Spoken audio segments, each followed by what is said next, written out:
Welcome to रोशन की class YouTube channel. आप सभी का आज के शिक्षण योजना की वीडियो में एक बार फिर से बहुत बहुत स्वागत है। आज हम देखेंगे सामाजिक विज्ञान की कक्षा 6 की शिक्षण योजना। तो अगर वीडियो अच्छी लगेगी आप लोगों को तो लाइक ज़रूर करिएगा, जिससे मुझे मोटिवेशन मिलता है। आप लोग लाइक नहीं करते हैं तो सिर्फ आप लोगों का कुछ नहीं जाता। अगर आप वीडियो देख रहे हैं तो नीचे थम्स अप का बटन होगा, उस पर क्लिक करके लाइक कर दीजिएगा। और अगर ऐसी ही रेगुलर बेसिस पे आपको शिक्षण योजना की से जुड़ी वीडियोस चाहिए तो नीचे लाल कलर का सब्सक्राइब बटन होगा, उस पर क्लिक करके सब्सक्राइब करना मत भूलिएगा और साथ ही साथ बेल आइकन भी दबा लीजिएगा। और अगर इसके अलावा आप लोगों को किसी भी शिक्षण योजना की ज़रूरत है तो आप नीचे कमेंट बॉक्स में कमेंट कर सकते हैं। मैं 24 से 48 घंटे के अंदर आपकी शिक्षण योजना आप तक पहुँचाने की पूरी कोशिश करता हूँ रोशन की क्लास यूट्यूब चैनल के माध्यम से। तो अब आते हैं आज की शिक्षण योजना पे। आप देख सकते हैं सबसे ऊपर शिक्षण योजना लिखी गई है, उसके बाद विद्यालय का नाम जिस विद्यालय में आप कार्यरत हैं, उसके बाद शिक्षक का नाम यानी कि आपको अपना नाम यहाँ पे लिखना है। उसके बाद आपको कॉलम बनाने हैं 4, उसमें लिखना है दिनांक, कक्षा, विषय और समय। दिनांक में आपको डेट डालनी होती है, कक्षा में आप किस कक्षा के लिए ये शिक्षण योजना बना रहे हैं, विषय हमारा आज का है सामाजिक विषय और समय है अवधि है यहाँ पे 40 मिनट की। ठीक है, अब आते हैं यहाँ पे लर्निंग आउटकम में। लर्निंग आउटकम के अंतर्गत आपको लिखना होता है कि बच्चे ये चैप्टर पढ़ने के बाद क्या क्या सीख जाएंगे। इसमें देख लीजिए लिखा गया है बच्चे ग्लोब के बारे में जानते हैं तथा शिक्षण योजना की समाप्ति पर ग्लोब के अक्षांश एवं देशांतर के बारे में जान सकेंगे। अब प्रकरण देख सकते हैं, हमारा प्रकरण आज का है ग्लोब, अक्षांश एवं देशांतर। इसके बाद आता है हमारा हेडिंग सीखने सिखाने की सामग्री। सीखने सिखाने की सामग्री में वो सभी सामग्रियाँ यहाँ पे लिखनी है जिसकी सहायता आप शिक्षण कार्य करते समय 40 मिनट की क्लास में लेंगे। तो यहाँ पे देख लीजिए लिखा गया है ग्लोब, आप ग्लोब लेके ही जाएंगे। अगर आपके विद्यालय में अवेलेबल है तो उसको क्लास में पढ़ाते समय ले जाइए, जिससे बच्चे उसका प्रत्यास्मरण करके आसानी से सारी चीज़ें सीख सकें। दीक्षा पर उपलब्ध जो आपकी सामग्री है ग्लोब और देशांतर अक्षांश से IITC वीडियोज़, अगर आपके पास कोई वीडियो है ग्लोब के बारे में तो वो भी आप दिखा सकते हैं, और पाठ्य पुस्तक तो आपको ले जाना ही है। इसके बाद अगली हेडिंग है सीखने सिखाने की प्रक्रियाएं एवं गतिविधियां। इसमें आपको टोटल 4 कॉलम बनाने हैं। क्रम संख्या, चरण, समय, आकलन का तरीका। तो इसमें सबसे पहले क्रम संख्या में 1 लिखिए। चरण में सबसे पहले चरण है शिक्षण के प्रारंभ में, इसकी समय अवधि है 5 मिनट की। आकलन का तरीका है प्रश्नीकरण और सहभागिता। तो इसमें अगर आप 5 मिनट की जगह 10 मिनट लिखना चाहें तो आप 10 मिनट लिख सकते हैं। शिक्षण के प्रारंभ में देख लीजिए लिखा गया है शिक्षक बच्चों के पूर्व ज्ञान को ध्यान में रखते हुए कुछ प्रश्न पूछेगा और प्रकरण से जोड़ने की पूरी कोशिश करेगा। तो यहाँ पे प्रश्न पूछेगा सबसे पहले।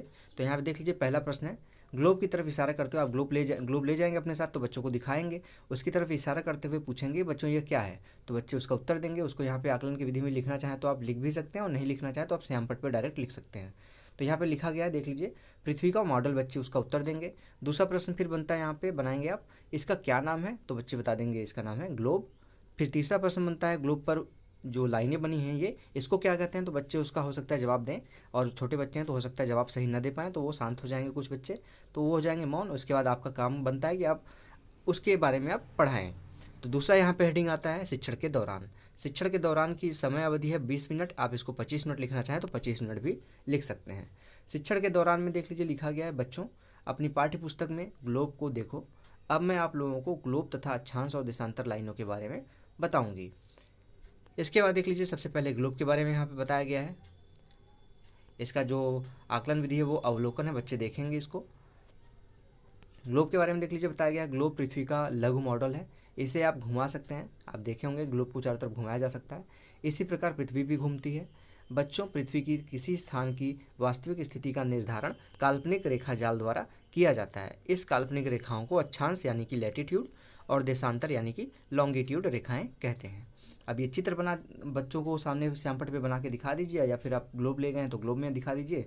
जो लाइनें बनी रहती हैं उसको, जो हॉरिजॉन्टल लाइनें रहती हैं उसको अक्षांश कहते हैं, और जो वर्टिकल लाइन रहती हैं यानी कि खड़ी लाइनें जो रहती हैं उसको लॉन्गिट्यूड यानी कि देशांतर लाइनें कहती हैं। यहाँ पे देख लीजिए दिखाया गया है उत्तरी ध्रुव और दक्षिणी ध्रुव, कर्क रेखा, भूमध्य रेखा और मकर रेखा यहाँ पे। ठीक है दोस्तों, इसको देख लीजिएगा ध्यान से। इसके बाद आता है अक्षांश। यहाँ पे अक्षांश के बारे में देख लीजिए बताया गया है किसी स्थान या बिंदु की भूमध्य रेखा से उत्तर या दक्षिण की कोणीय दूरी को यहाँ पे अक्षांश कहते हैं। अक्षांश रेखाएं 3 प्रकार की होती हैं, जीरो अक्षांश यानी कि भूमध्य रेखा, 23 डिग्री उत्तरी अक्षांश यानी कि कर्क रेखा, 23 डिग्री दक्षिण अक्षांश यानी कि मकर रेखा। इसके बाद देशांतर के बारे में भी यहाँ पे बताया गया है। देशांतर के बारे में देख लीजिए बताया गया है दोनों ध्रुवों को मिलाने वाली किसी मानक रेखा के पूर्व या पश्चिम कितनी दूरी पर है, इन रेखाओं को देशांतर रेखाएं कहते हैं। ग्लोब पर कुल 360 देशांतर रेखाएं होती हैं। प्रधान देशांतर रेखा को ग्रीनविच रेखा कहते हैं। जो सबसे पहले बीच में होती है लाइन, प्रधान देशांतर जिसको कहते हैं, उसको ग्रीनविच के नाम से भी जाना जाता है। इसको बता देंगे। इसका देख लीजिए यहाँ पे आप, और आकलन का तरीके में यहाँ पे लिख दीजिए अवलोकन एवं सहभागिता।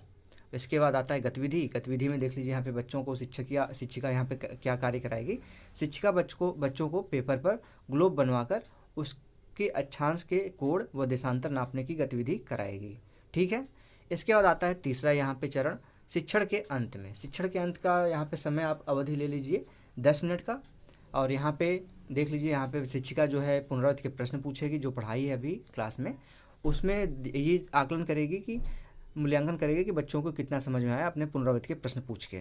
तो यहाँ पे देख लीजिए लिखा गया है, शिक्षिका बच्चों से पुनरावृत्ति के प्रश्न पूछेगी। यहाँ पे देख लीजिए प्रश्न पूछा गया है, देशांतर की प्रधान लाइन का नाम बताओ, और दूसरा है यहाँ पे 0 डिग्री अक्षांश का नाम बताओ।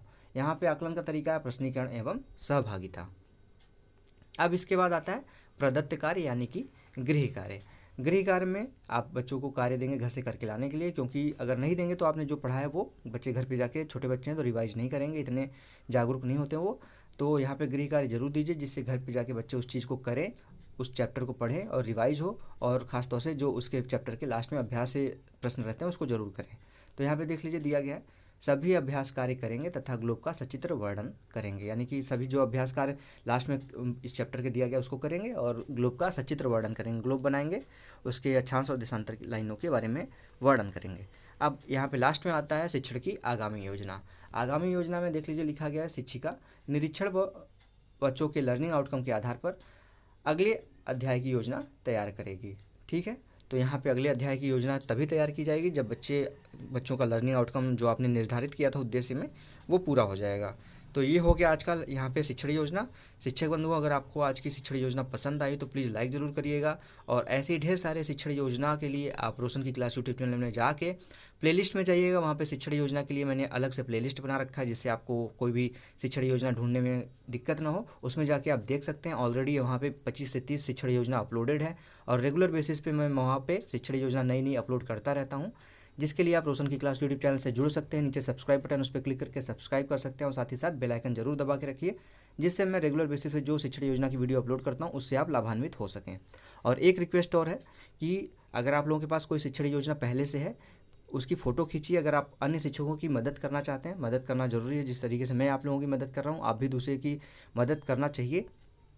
तो नीचे डिस्क्रिप्शन बॉक्स में मैं एक व्हाट्सएप नंबर दे दूंगा, उस नंबर पे जाके आप अपने उस शिक्षण योजना की फ़ोटो खींच के भेज दीजिएगा, जिससे मैं अन्य शिक्षकों की रोशन की क्लास यूट्यूब चैनल के माध्यम से हेल्प कर सकूं, जिससे और वो बाकी सारे लोग लाभान्वित हो सकें। तो शिक्षक बंधुओं, मिलते हैं नेक्स्ट वीडियो में। तब तक के लिए आप लोगों का बहुत बहुत धन्यवाद। जय हिंद, वंदे मातरम।